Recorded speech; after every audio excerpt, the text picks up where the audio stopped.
Welcome to STEM Unplugged, a monthly podcast designed to help you learn about STEM initiatives and to help advance STEM awareness. Now here's your host, Kelly Green. Hi there. Welcome to the podcast. We're so excited to have you on for another episode of STEM Unplugged. I'm Kelly Green, the Chief Operations Officer at SciTech Institute, a collaborative nonprofit organization making STEM connections in Arizona and beyond. In this episode of STEM Unplugged, we will be exploring STEM over the summer. Our guests are Kelly Ferguson, Education Coordinator at Lowell Observatory, Tom Fraker, CEO of Pathways to Learning, and Elise. Oh, I didn't ask you how to say it, Elise. I'm going to have you help me. How do you say your last name, Elise? Corcoran. I would have probably totally butchered that. She is the director of STEM outreach at Embry-Riddle Aeronautical University. So I want to say a big thank you to all of you for joining us for STEM Unplugged. Thanks for having us. Yeah, excited. So let's get right to the reason why, Claire, our new team member at SciTech Institute, invited you to come to the table, literally, figuratively, since we're a little bit socially distant, you're all up north.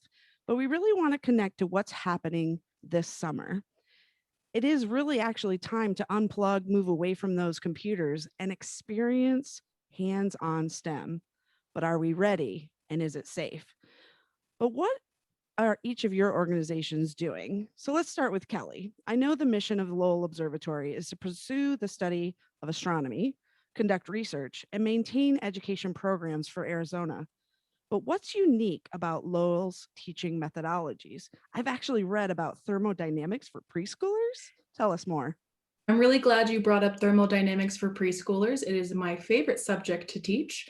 It's actually this month. May is our thermodynamics. And the concept is nothing is too big or too complex to teach children.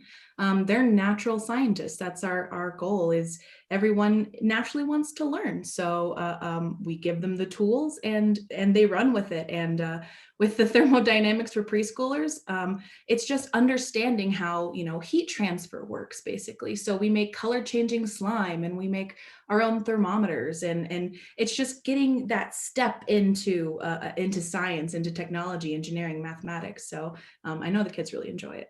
Oh, you bring up slime. It's like a favorite. When I was a for me middle too. school math teacher, I don't know how slime always ended up in my classroom, but the sixth graders, I can only imagine preschool. But thank Yeah, you they so love it. thank you so much, Kelly. I'm excited to have you here. We also have Tom on the line with us. Thanks for joining. Can you tell Welcome. a little bit about Pathways to Learning and how building a STEM identity is so important for all learners? Yeah, I think it's important, and unfortunately, in most camp settings, we don't have kids long enough to really move the needle on education in STEM. So what we try to do, and I'm sure what Embry-Riddle and NAU does, is try to give them one of those moments in their life where they might have said, aha, I kind of know what STEM is. I kind of would like to do something like that. And so it's right, lighting that spark and then watching them kind of explore. And I love the scientific term that you used, doing the stuff. And the stuff is really important because they don't know it probably by another term other than stuff.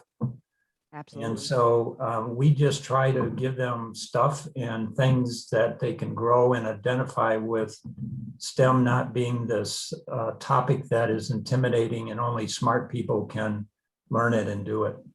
That's a great point. I think that's, part of why we enjoy working with all three of you is that, SciTech Institute is really trying to advocate for all learners, 0 to 103. If you're interested, let us show you something cool. And, oh, you thought it was cool? Let's show you a little bit more. So thanks for being here tonight, Tom. What about you, Elise? We're excited you could join from Embry-Riddle. And here, wait, actually, I'm going to pose a tough question. What do you think the greatest need for K-12 students right now? And how do you think our STEM outreach programs all together could meet this need? Absolutely. Well, I would be remiss if I didn't address the break that all students have had over the COVID-19 school closures. And so I think when students are coming back into the classroom, a lot of teachers, maybe myself included in the past, would think, oh, we have to hit the ground running. We have to worry about these standards and make sure we're really hitting the standards. We don't have time for the extra stuff, quote unquote, which STEM outreach teachers might lump that into the extra stuff. Again, stuff, big scientific word. Big stuff. but, Stuff. but I would really counter that argument and say that STEM outreach, whether it's a summer program or whether it's a push-in program during the regular school year, or whether it's a field trip when teachers and students are able to do that again, that STEM outreach it provides a way, a modality for students to engage with these more complex STEM topics, whether it's technology or engineering or math. And to build off what Tom was saying, it gives them an opportunity to identify themselves as a scientist, to feel successful, engaging with more complex activities in this hands-on way where they can really relate with it and it makes sense to their own life, because maybe it has a cool end result, or it does something, it creates a change at the end. So the greatest need I think K-12 students have right now is to really just jump back in there, start learning again in ways that make sense for the students so that they can really engage with the material and get their feet wet again, get experimenting and start having fun again in an educational setting. Yeah, I agree. What about you, Kelly, over at Lowell? Do you have any exciting things planned for this summer that you really want to, highlight, either plugged in or unplugged? We sure do. We have lots of stuff, and we also have lots of things planned for this summer. It's my new favorite. I'm gonna stuff and things. So this summer we're working with children age or grades K through 9 and 10. And each grade will be learning something a little bit different. So our youngest kids will be learning about the solar system. And of course, we're at Lowell Observatory. So what better place to learn about the universe? Right. Earth is right behind you. I can Oh, see yeah. And that. then, our sun is right there. And then the moon. Got it all. So yeah, this is actually one of the things we'd probably use, and you let the kids play with it and encourage their divergent thinking. So the next age group, we have the Milky Way, and we're going to learn about galaxies, and our kids' favorite topic, hands down, no questions asked, black holes. And we have a whole lesson dedicated to that, because even though we have 45 minutes for, quote, lessons, that black holes lessons always goes extra long, because it's just a really fascinating subject. And then as we get older, we do life on other worlds. So our final project will be sending a message out into space using a radio transmitter. And then our oldest kids will actually become junior astronomers, amateur astronomers. We teach them how to operate telescopes, how adults, grown-ups, whatever, do research, and kind of get them in the mood for science. And that's where we see a lot of our love really come out, is our middle school students who get to do that, get to operate telescopes, get to tell stories about the sky. So that's what makes our camp so unique. I think it's really interesting that you talk about allowing them to interact with the telescopes, right? Or play with things, actually, learning how to respect, equipment that real scientists use is probably one of the best things that teachers can do for students, is put it in front of them and say, look, this is important. This is the real tool. And let's explore, but be safe and cautious. But Tom, I think that kind of, delves into your camp setting as well, is that they're doing the real science. They're dipping those, items in the water at the lake and really experiencing it. But what's going on with Pathways to Learning this summer? Yeah, so we haven't turned the corner relative to getting kids up to camps yet. It's still the fear of COVID. Yeah. We do have a couple camps that center around that, but what we've done is done a pivot last year, actually, and took everything that we were doing at the camp over the last 8 years to thousands of kids, and we packaged it. So we repackaged it and we put all the modules, 5 of them in particular, around solar and water and so on. And it's called STEM in a Backpack. So we created a backpack, we put the modules, the curriculum card, and then things for them, the stuff again, Yeah, I was going to say that they could do and explore. And we are now having those be sold to schools. So we've sold roughly 4,000 of them. And what I find interesting, we needed a second product iteration of that, and we created Ag in a Bag. And so now they're doing bee pollination and composting, which is, again, that is really stuff. And they're learning by that. And so we're delivering that now to schools for their summer programs.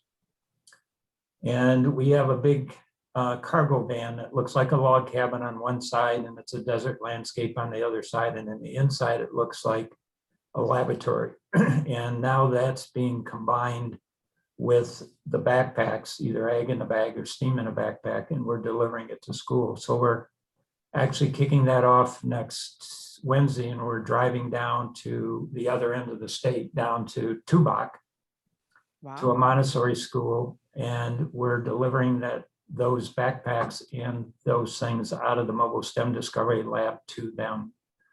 So our summer program is actually more in the city than it is at the camps, just because we're not over parents and schools certainly jumping into camps because of COVID. We feel that'll all come back in the fall, but not right now. Yeah, that makes sense. I think the coolest part about the Steve in a Backpack and the Ag in a Bag is really hands-on, right? Like, Yep. I think the, engaging learners, especially kinesthetic learners who want to touch it, feel it, experience it, kind of goes back to the slime that Kelly was talking about. Why is that so important, Tom? What do you, really see when you interact with educators and students that actually get to put their fingers in the stuff? So particularly the slime, or just in general sense? Well, you talked about Ag in a Bag, right? How many of you actually dug in the dirt? I grew up in, upstate New York. When we dig in the dirt, we would find worms. You don't really find a lot of worms here in Arizona. It's not the same. There's a couple side benefits that I find interesting about looking through a telescope or doing any of this stuff. It is really therapeutic. I mean, we are talking about STEM, and we're talking about pathways, and we're talking about having them create interest and identity. But I think in order for them to get into that mindset, there has to be a relaxation, a therapeutic, a calmness to something that in their classroom they would probably, stand away, not answer, not raise their hand.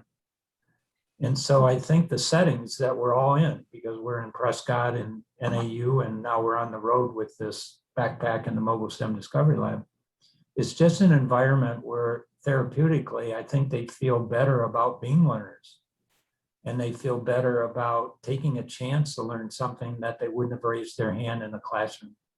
Kelly, you kind of, or actually, no, I think it was Elise who alluded to that a little bit in the beginning. Like when we go back to class, how much is it about that standard, or is it more about the whole learning and the engagement and understanding of a concept? What are your thoughts? Ooh, Elise or me? Elise, yeah, she alluded to how do we have to worry about all of the specific standards, or can we really, wrap it up into maybe themed units or project-based learning?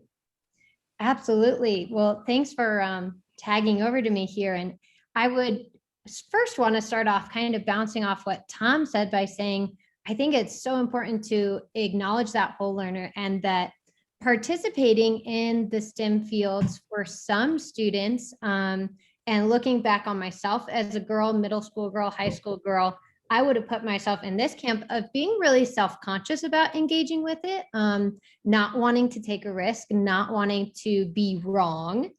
Even though I was a successful student, I was always worried about getting the A or making the grade. And I really saw that as a teacher in my 6th grade classroom. I would have bright kids who would come up, and instead of being willing to take a chance or be creative or think outside the box, they would just be asking me, oh, well, what grade will I get on this? Or will I get the point for this? And I think really to just engage students on that deeper level, in a project-based style, in an interactive learning environment, hands-on, that they're going to engage at such a deeper level and walk away with so many more of those standards achieved, the important state standards, when we allow students that space to make a mistake, to take the risk. And I really identify with that and resonated with that when Tom was saying that STEM can be therapeutic if we bring students to that relaxed level where they know in the summer program or they know in the STEM outreach program that there's no real sense of failure. They can just try it out. They can try it on. And in that, there's a lot of room for success, taking away those measurements. I agree. Yeah. Definitely.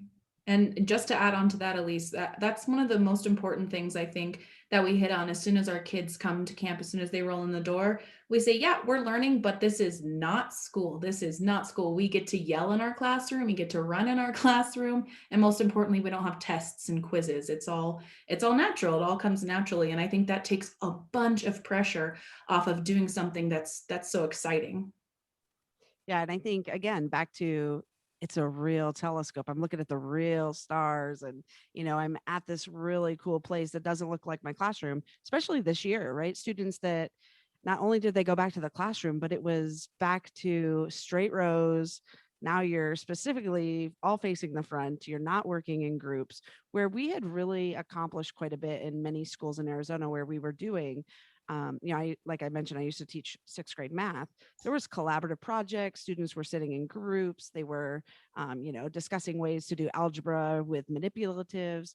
Rather now they're, potentially having a device in front of them in the classroom while also watching the teacher instruct, both digitally and in person. Completely Kelly? different shift. Yeah. Well, first off, I can't imagine you teaching sixth grade math. Why? I was a great I think you have more excitement. That's why I was a great teacher for math. I'm sure. No.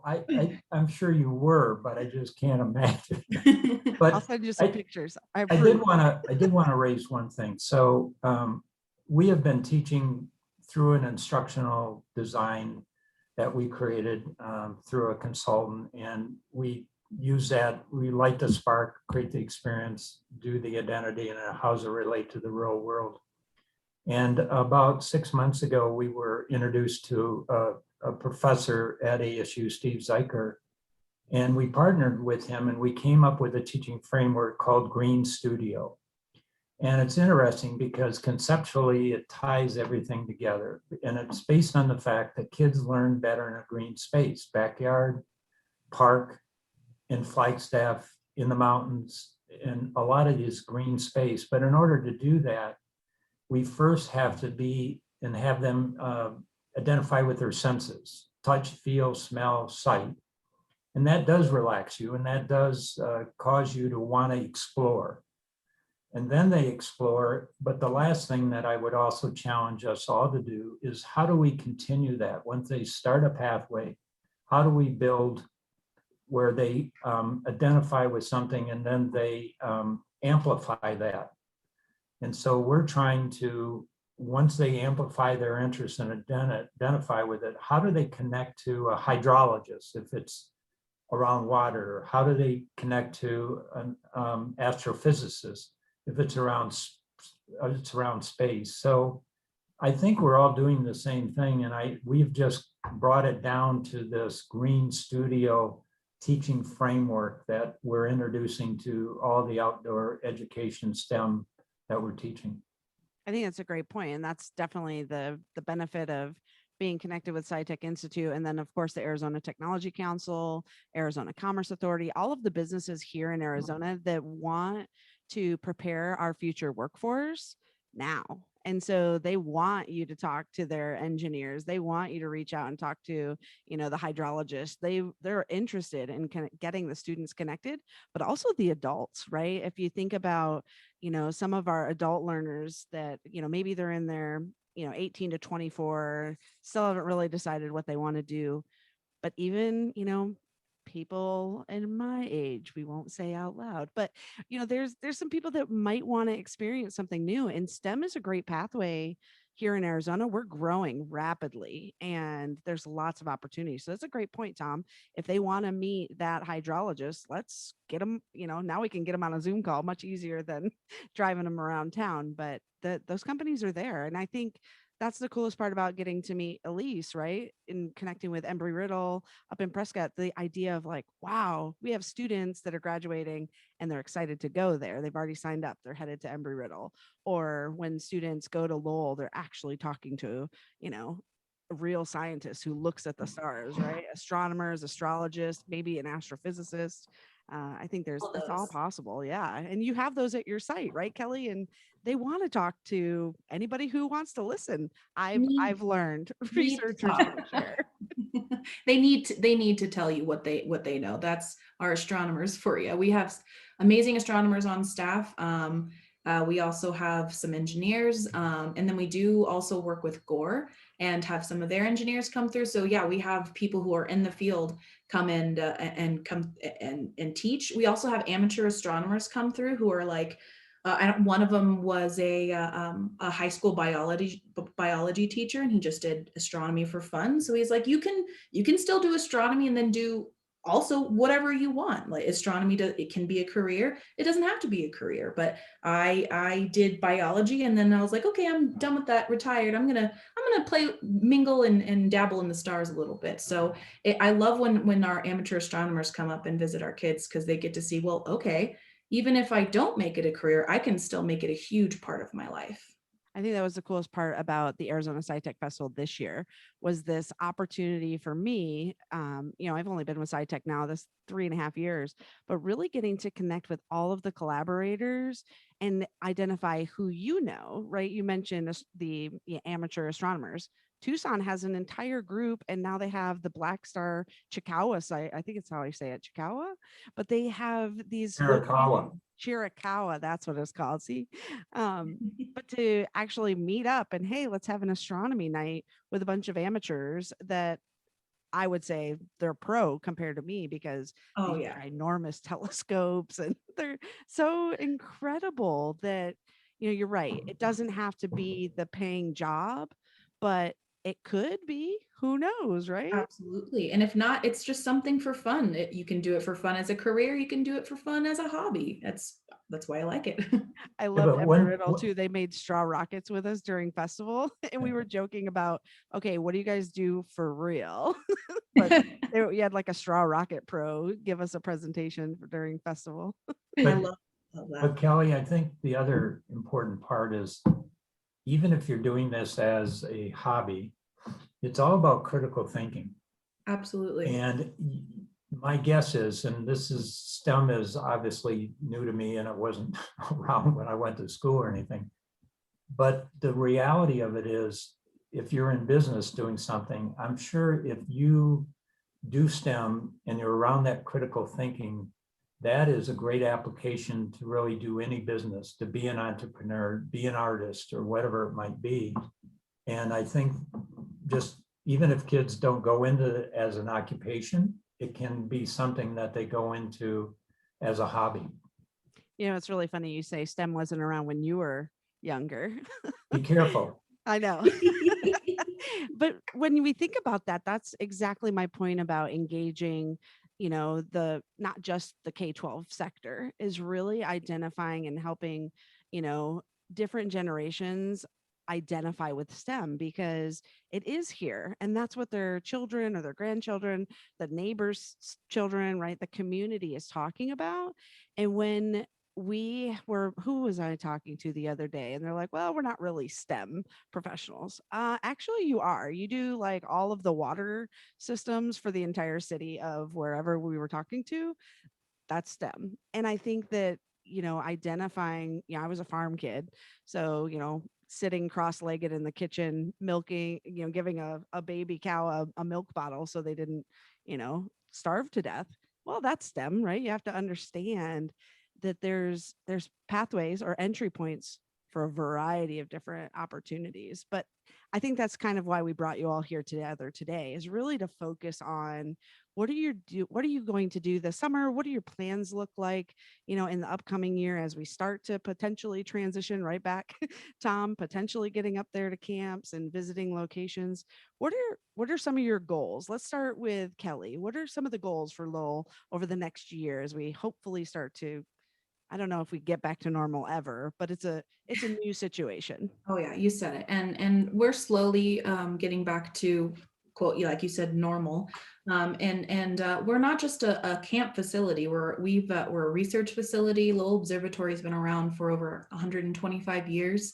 And our founder, Percival Lowell, in his mission statement, basically said that he wants this observatory to be here to conduct current ongoing research, but also to engage the public and to teach the public. And, I took that as kids, I'm going to engage the kids, but our campus, the Lowell Observatory campus up in Flagstaff, has tours. Well, we did before COVID have tours that, goes through our history, and we educate people of all ages, 0 to 103, like you said. And I think that's what makes it super unique here. And I lost my train of thought, so come back to me. Okay. That's why we're all here. It's a team Thank you. effort. What about you, Tom? What are some of your goals for, Pathways to Learning? I know you're engaging with our chief science officers. Our goal is to collaborate a little bit more, but what are some of the things you hope for your 2 campsites and future connections? Well, somebody already kind of mentioned this. We have a couple of T-shirts and they have pretty profound statements on them. One of them is, may the forest be with you. And so we're really trying to create the forest to be with kids, be that green space. And the other one is, no box required, think outside. I love it. And I think in both of those cases, what we're really trying to do is to expose as many kids to, we don't even call them camps, actually, we call them outdoor learning platforms. And so all these tools, these applied learning tools, we have the mobile STEM, the backpacks, we're trying to put them into a pathways to progressive learning. So back to what we said before, it's great to go to an observatory, but we're trying to give them a pattern or a reinforcement of doing one thing and then doing it in a different environment and then doing it in a camp setting. So that's what we're trying to do. The other thing which is interesting is we're trying to bring STEM into agriculture and into sustainability. And so the one camp ranch is in Mayer, which is on the road to Prescott and on the road to Flagstaff. It's 5,000 acres, and we're creating a learning platform around the environment and sustainability, because STEM is alive in the ground and it's alive in the sun that affects crops and regenerative farming and all those things. And so the climate crisis is around all of us, and that's actually going to be part of our program. So we're sticking with STEM, but we're kind of diluting STEM a little bit and putting it in other learning platforms, in other things that are STEM, but they don't really know it when they're looking and they're feeling and having their hands in dirt and growing a crop or seeing the solar or the water impact, agriculture.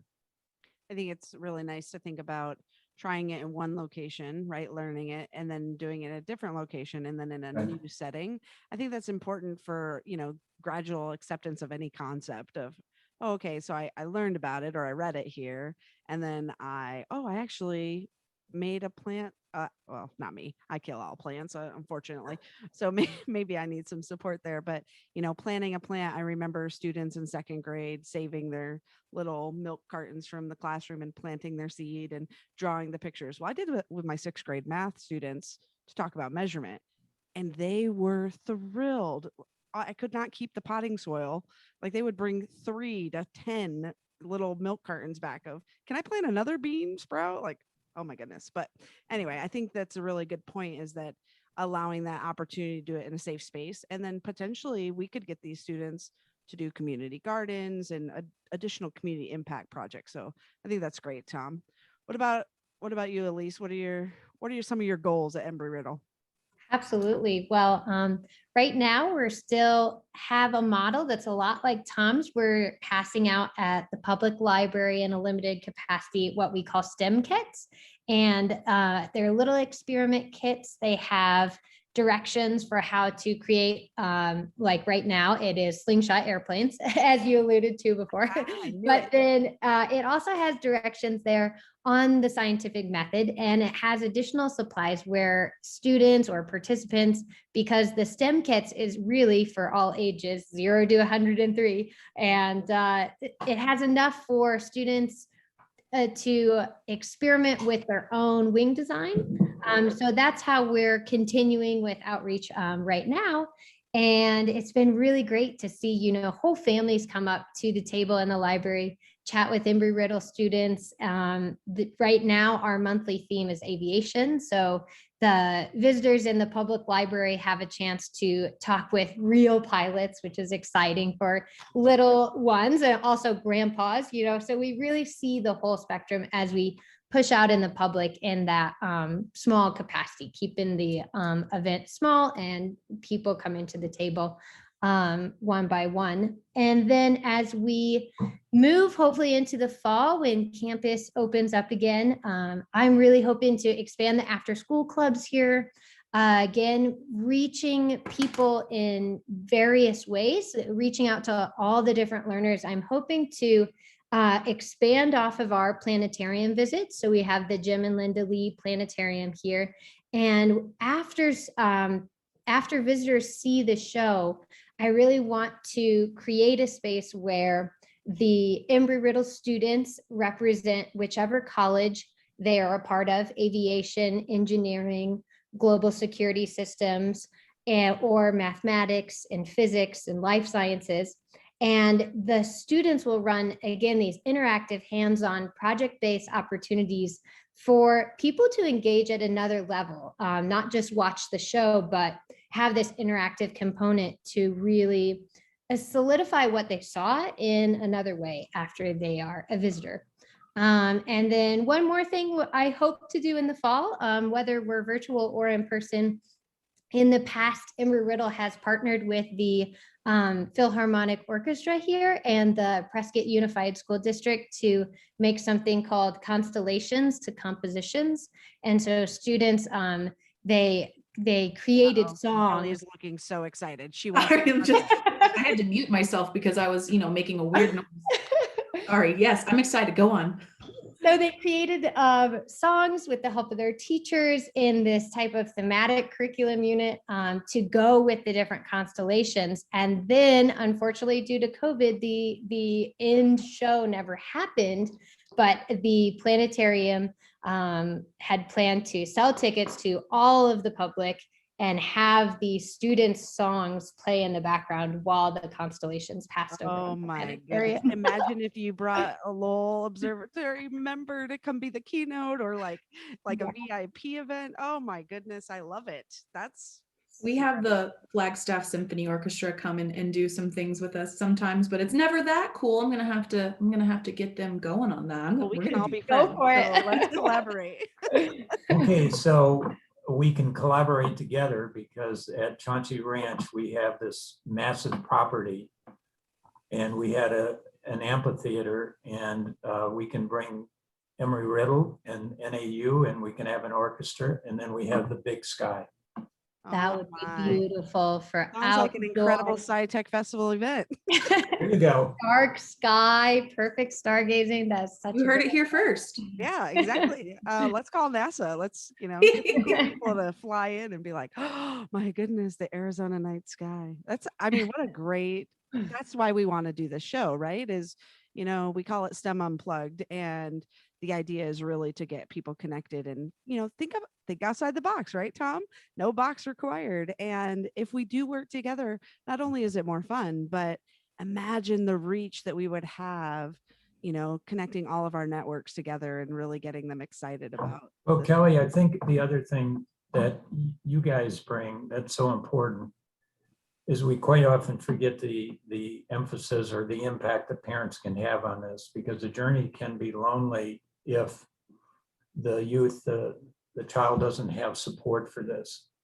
And I think by offering SciTech events throughout the state, and they can be in Cottonwood or in Tubac, and they can go to events that big and small, that the parents can go with them and they can see things and participate in things that they knew your youth were doing, but they didn't know much about it. And that being side by side doing that is even a greater emphasis for their well-being.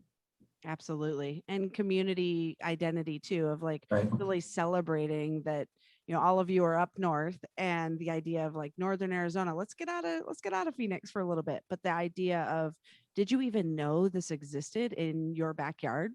And, get out and explore Arizona. I think that's definitely one of the coolest part about living here now. I love that I grew up on a farm in, Western New York, but there's something very special about Arizona and, the groups and the organizations that collaborate here. It's exciting. So. And the whole reason I got into astronomy to begin with, I'm originally from Dallas, Texas, and there is no night sky in Dallas, Texas. There's nothing there. But I really liked space, and specifically I loved Pluto. I thought it was super mysterious and we didn't know anything about it, and I wanted to learn more.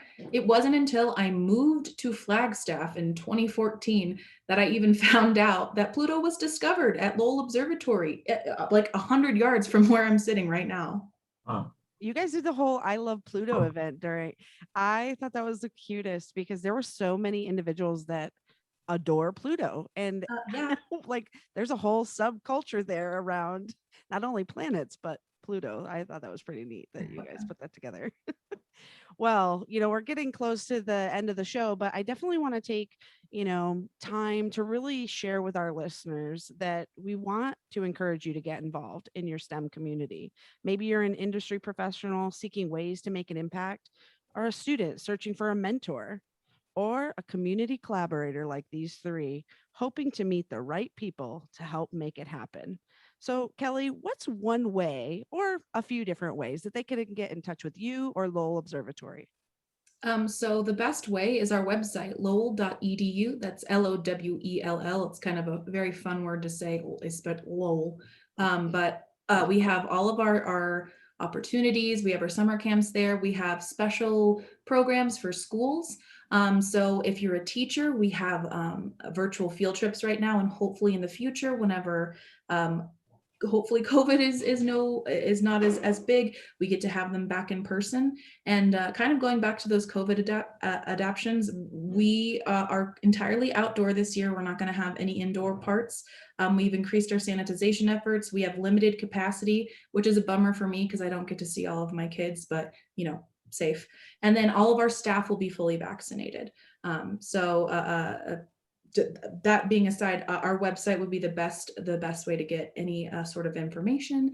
And we're always looking for those to help us out with any kids scholarships. You can sponsor a kiddo, sponsor a couple kiddos, and again, all on our website. And my information is also on our website. So yeah. Well, thank you, Kelly. What about you, Tom? What are a few ways collaborators or supporters could get in contact with you? Not to complicate things, but all these things lead to the same place. But Pathways to Learning is probably the easiest to remember. But if you can't remember that, it's Tonto Creek Camp. And the third is Chauncey Ranch.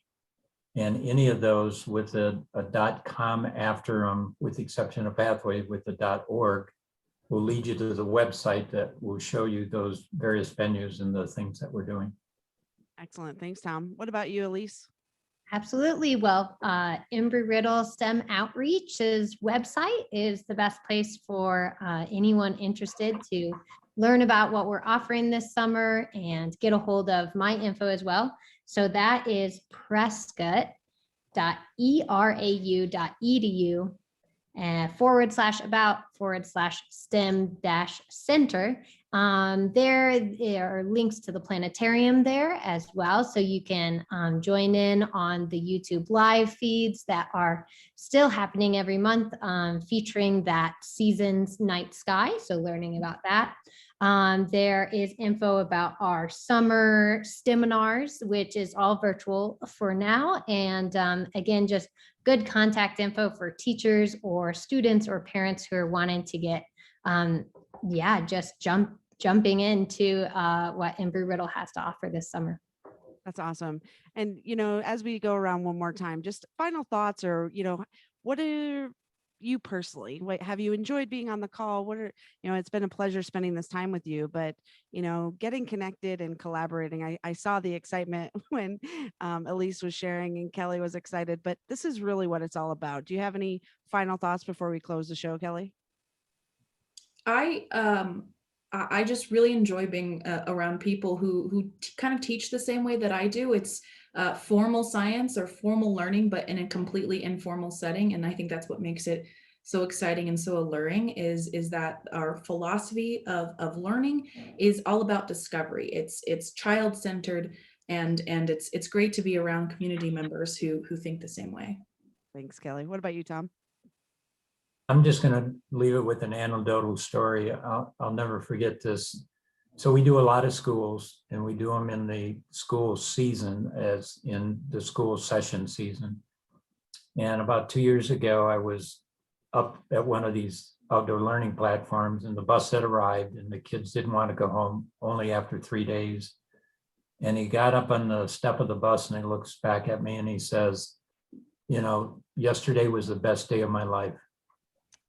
And it was because that was a STEM camp. It opened his eyes. And I found out a little bit more about him, but he wasn't a great student, but he was in an environment that he could do what we've said over and over on this call. He could experiment, he could fail and feel that he was a success. And that's what we're doing. That's incredible. That's why people do what we do, right? Really making those opportunities, attainable. And, I appreciate that story. Thanks, Tom. Elise, hard to follow, but any final thoughts? Absolutely. Well, the highlight for me was really seeing the similarities and the differences across the different organizations here. I would say Tom represents sort of the life science perspective of things. Kelly is astronomy. We might be more engineering and aviation focused at Embry-Riddle, but to see, like Kelly said, how we all have sort of a similar approach to how we go about STEM outreach. And then, as Tom said, we all have this, I don't know, maybe that we're guided by this heartfelt vision to just promote STEM for the children of Arizona, because it really is just a avenue of limitless possibilities. It will open so many doors for their future, whether professionally or just as a way to be a critical thinker and a better, more well-rounded person. I would say, at least for myself, I'm guided in my job by a real sense of, just wanting to do what's good and open doors for young kids in Arizona. That's incredible. I agree. I'm right there with you. And, Claire and I discussed about who do we invite, and, with the guidance of Karen from BRX, like really thinking about how do we structure the conversation, but allow for these moments. And I think that's the coolest part about what I've learned from hosting a show with Karen and, inviting Claire now to be at SciTech Institute and really get to foster these collaborations. That's what we want to continue to do at SciTech. And we just appreciate all of you for being on the show with us tonight. And we'll, like I said, share it out, and maybe we come back again in a few months and celebrate what happened. And maybe you present at our STEM summit and say, we had this conversation, and look, we're actually going to do that music event at Chauncey. We're doing it. I don't know if you guys are up, but I'm in. Calendar. Down. I'm so down. Yeah, so in. All right, cool. Tom, we'll set the dates. You can book the amphitheater. And we can ride horses at the same time. Oh my goodness, now it's getting out of control.